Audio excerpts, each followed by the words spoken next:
In today's video, I'm going to teach you how to cancel Kaiber plan. If you've decided Kaiber isn't the right fit right now, or you simply want to take a break, the process to cancel is quick and happens right inside your account. I'll walk you through exactly where to click so you can find the cancellation option without hunting around.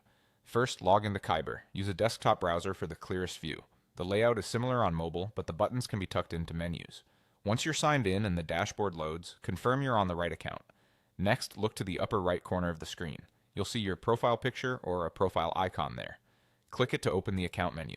This opens your personal and billing settings. From that menu, click on Account.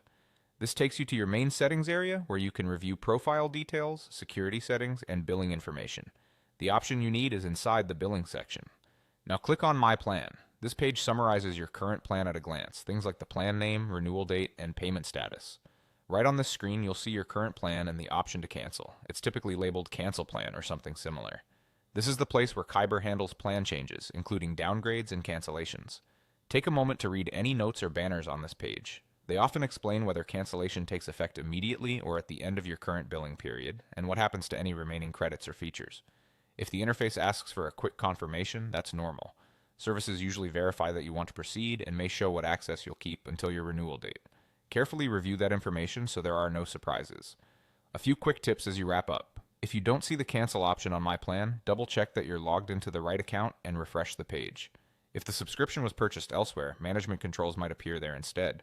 And if the design looks a little different, don't worry. Account and My Plan remain the key places to look, and that's all there is to it. Thanks for watching, and I hope this helped you locate the cancellation option quickly and confidently.